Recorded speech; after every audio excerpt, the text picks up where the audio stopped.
Assalamualaikum warahmatullahi wabarakatuh.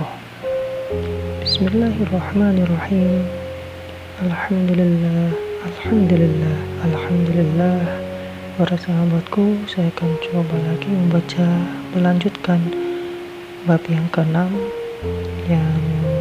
bab yang sebelumnya membahas tentang cahaya Tuhan, nur ilahi. Sekarang kita coba membaca tentang cahaya Nabi, yaitu Nur Muhammad dan kita. Memahami nur ilahi penting untuk jalan pengenalan kita kepada Allah. Sedangkan memahami Nur Muhammad penting untuk mengenal segala ciptaan Allah, yaitu sekalian alam termasuk diri kita. Pembahasan satu demi satu ini diperlukan agar kita bisa memperoleh gambaran paripurna tentang hakikat penciptaan ini. Sebelum melangkah lebih jauh mengenai topik ini, perlu kita dudukkan dulu masalah kesohihan validitas konsep Nur Muhammad dalam Islam. Apakah benar pandangan kalangan yang mengklaim diri sebagai pengikut salaf bahwa konsep Nur Muhammad ini omong kosong, tidak masuk akal, bahkan bid'ah atau sesat?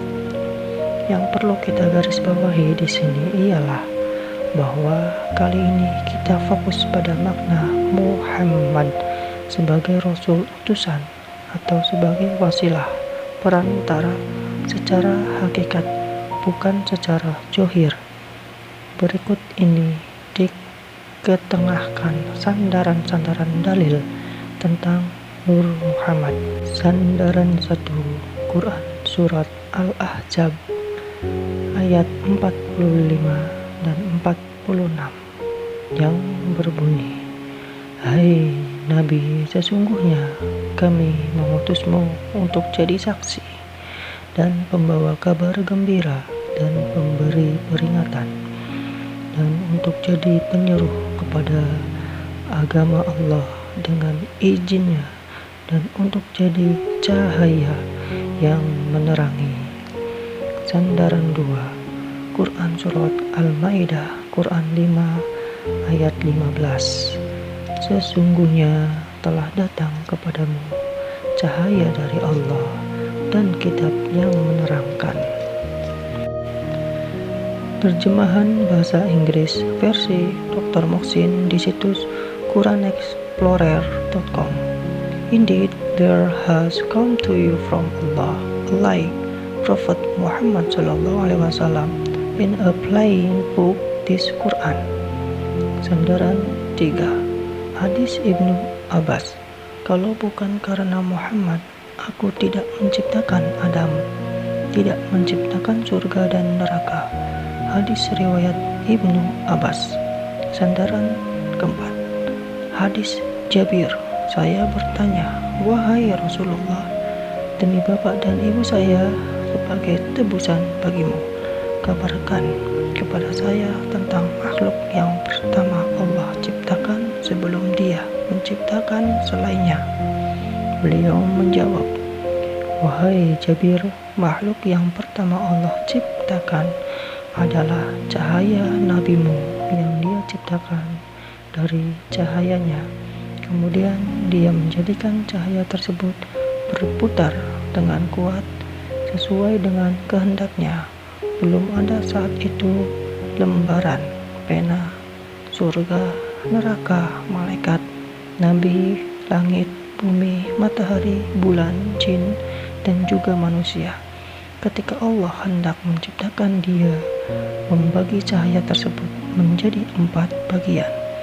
Kemudian Allah menciptakan pena dari bagian cahaya yang pertama, lembaran dari bagian cahaya yang kedua, dan arsy dari bagian cahaya yang ketiga. Selanjutnya Allah membagi bagian cahaya yang keempat menjadi 4 bagian lagi. Lalu Allah menciptakan malaikat menopang ars, dan bagian cahaya yang pertama kursi dari bagian cahaya yang kedua, dan malaikat yang lainnya dari bagian cahaya yang ketiga.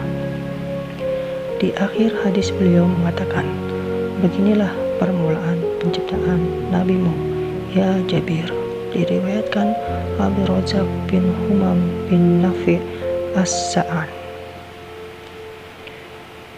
dengan sanad yang sahih kepada Jabir radhiyallahu anhu. Redaksi lain sahih hadis Jabir di atas yang berbunyi, sesungguhnya Allah telah menciptakan Nur Muhammad sebelum segala sesuatu dari nurnya. Hadis riwayat Abdul Razak.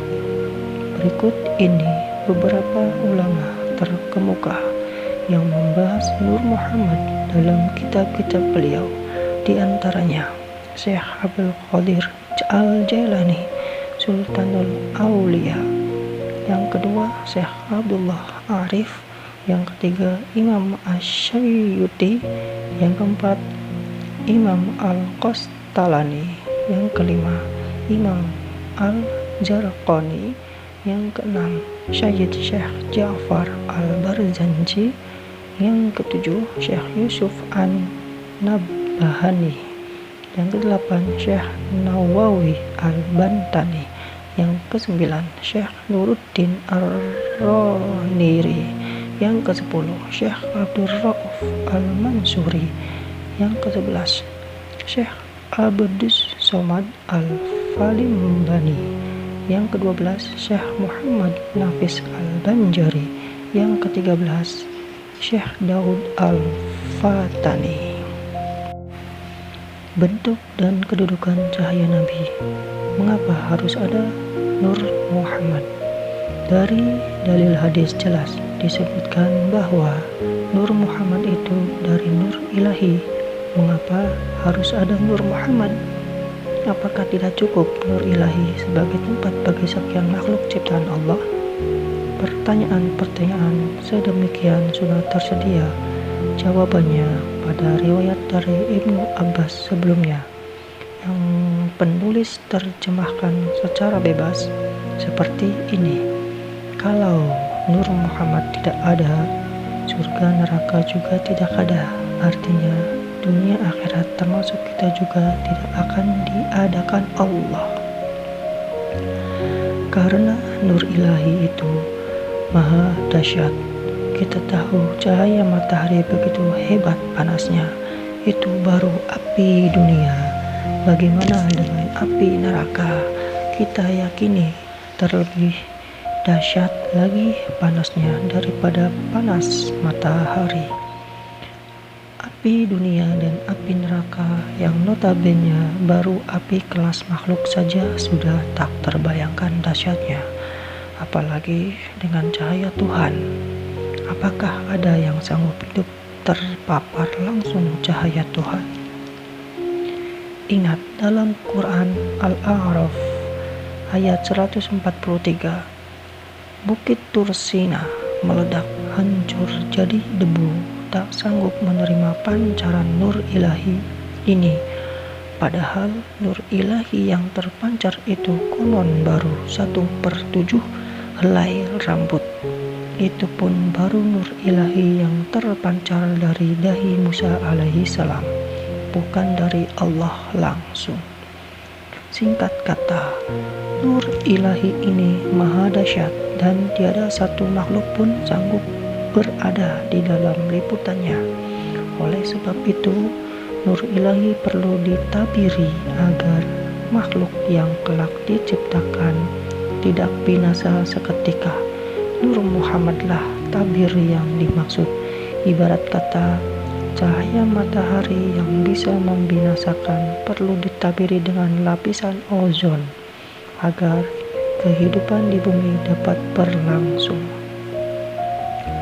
Kalau bukan karena Muhammad, aku tidak menciptakan Adam, tidak menciptakan surga dan neraka. Nah, mudah-mudahan dengan analogi ini kita dipahamkan mengenai kedudukan Nur Muhammad dalam skema penciptaan. Apakah ini berarti dalam skema penciptaan Allah bergantung pada Nur Muhammad? Tidak seperti itu pola pemahamannya. Allah yang Maha Kuasa sangat mampu menciptakan keadaan para makhluk bisa hidup di dalam nur ilahi langsung. Meski demikian, pada kenyataannya Allah tidak berkehendak seperti itu. Sudah menjadi takdir bagi kita sekarang ini bahwa Allah berkehendak nur ilahi ini perlu ditabiri dari sekalian makhluk, yaitu dengan Nur Muhammad. Analogi sudah menjadi takdir bagi kita bahwa Allah berkehendak laut tampak berwarna biru, bukan berwarna kuning. Meskipun Allah mampu menjadikan laut itu tampak warna kuning sejak azali. Satu hal lagi yang penting diketahui bahwa Nur Muhammad inilah juga bahan baku bagi penciptaan segala makhluk Allah. Arahkan pandangan Anda ke sekeliling sekarang juga ya. Sekarang juga berbagai benda, misalkan gelas berisi air kopi, komputer, meja, kursi, jendela, termasuk kulit, daging, kuku, dan rambut Anda. Yang Anda lihat itu dari Nur Muhammad. Semuanya diciptakan dari Nur Muhammad. Bersyukurlah kita dari Nur Muhammad.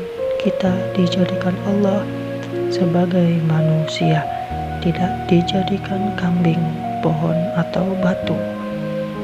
Kosong maha ruang meliputi kita seperti air yang meliputi tubuh ikan. Bedanya, air hanya meliputi tubuh ikan dari luar, sedangkan Nur Ilahi dan Nur Muhammad meliputi diri kita zahir dan batin sampai ke jarah-jarahnya. Nur Muhammad dan Nur Ilahi itu esa. Keadaan keduanya seperti mesrahnya air tawar dan air asin di muara sungai. Satu, tetapi tidak bercampur tetapi tidak satu, yaitu esa. Ucapan Kiai Haji Undang Syiroj. Pada kosong maha ruang di hadapan Anda juga ada Nur Muhammad, yaitu zat asam, udara, partikel, dan bentuk-bentuk molekul lainnya. Semua terbuat dari Nur Muhammad. Bahkan ruang kosong yang menjadi tempat bagi udara itu pun sebenarnya Nur Muhammad, bukan langsung Nur Ilahi. Jangan lupa bahwa Nur Muhammad itu tabir bagi Nur Ilahi. Pada kosong maha ruang itu jugalah tempat beradanya alam-alam, alam malaikat, alam jin, alam akhirat, surga, neraka, beserta makhluk-makhluk yang penghuninya. Kembali ke inti pembahasan. Jadi pada kosong maha ruang yang Anda lihat itu ada dua cahaya qadim, yaitu Nur Ilahi dan Muhammad sekaligus.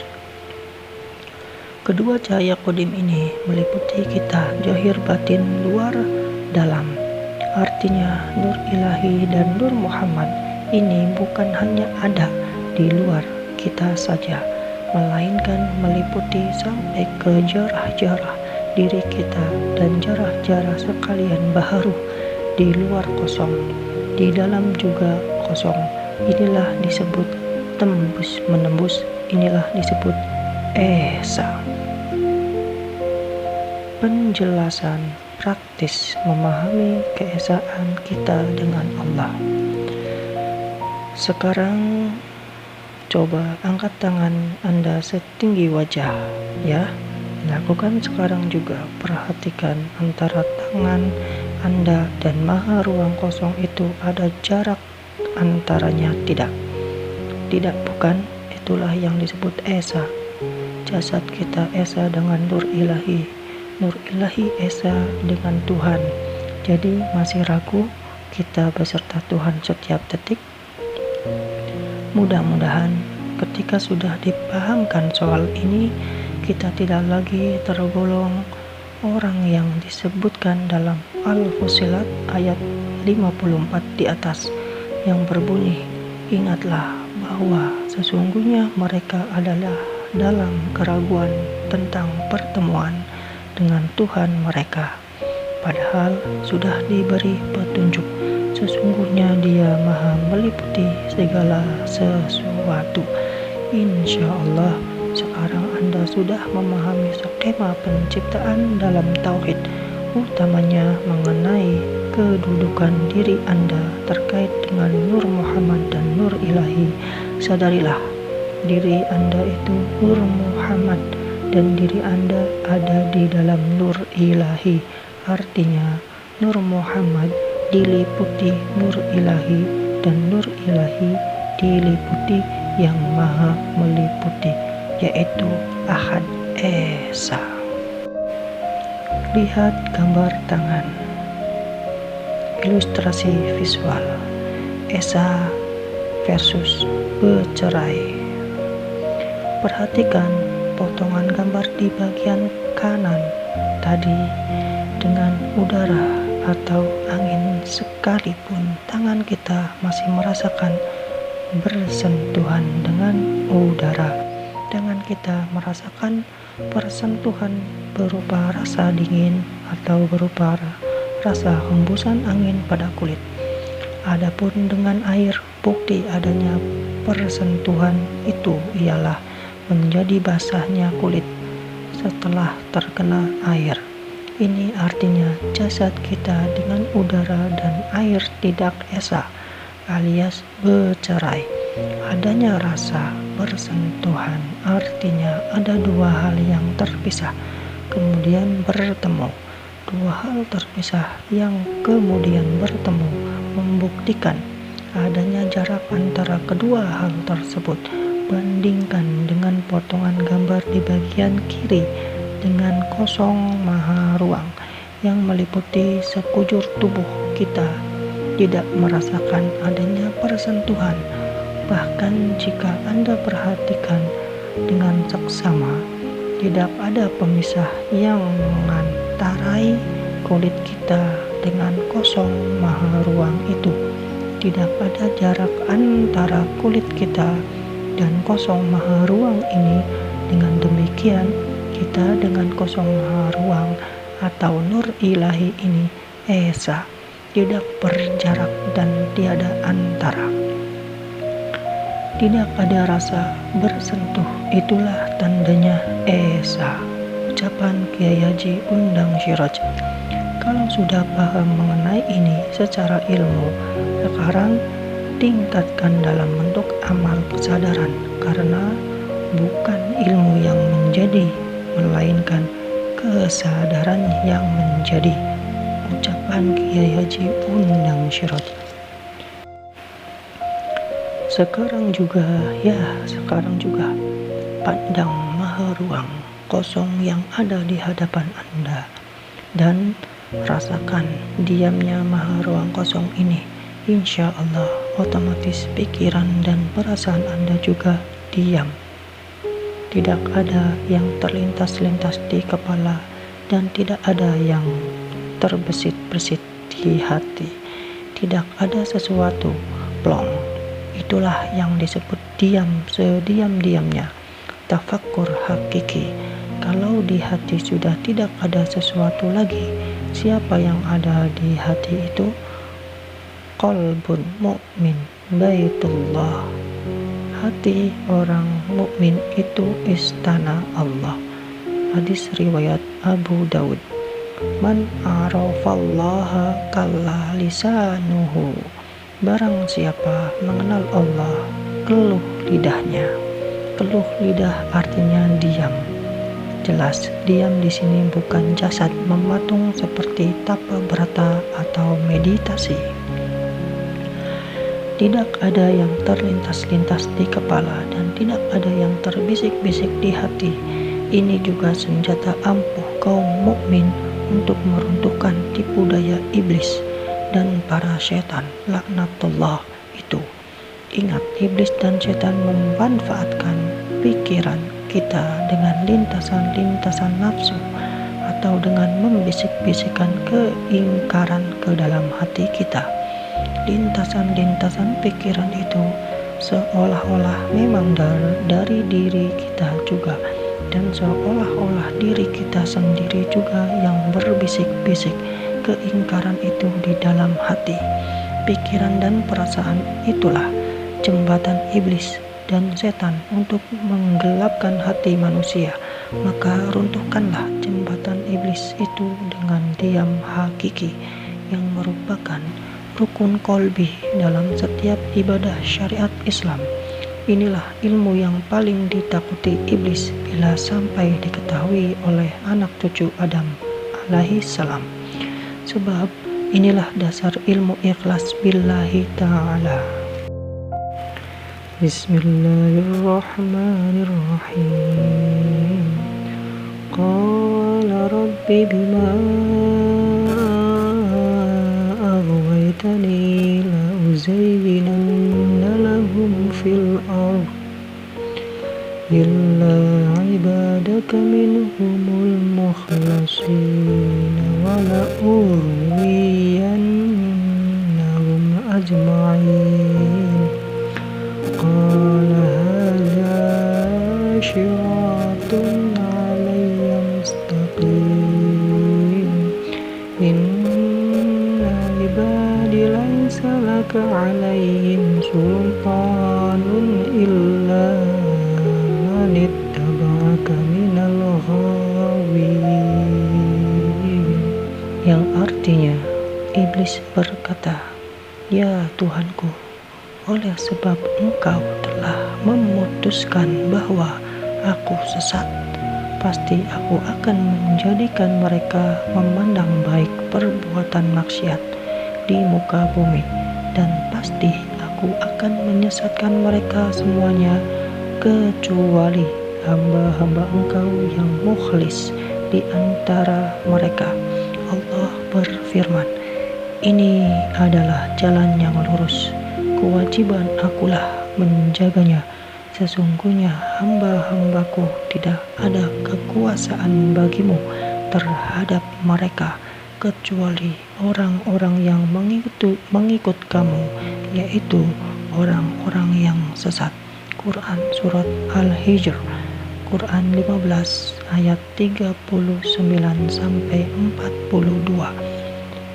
Apabila keadaan itu Anda lakukan juga di dalam sholat, dari takbiratul ihram sampai salam, itulah disebut zikrullah yang sebenar-benarnya.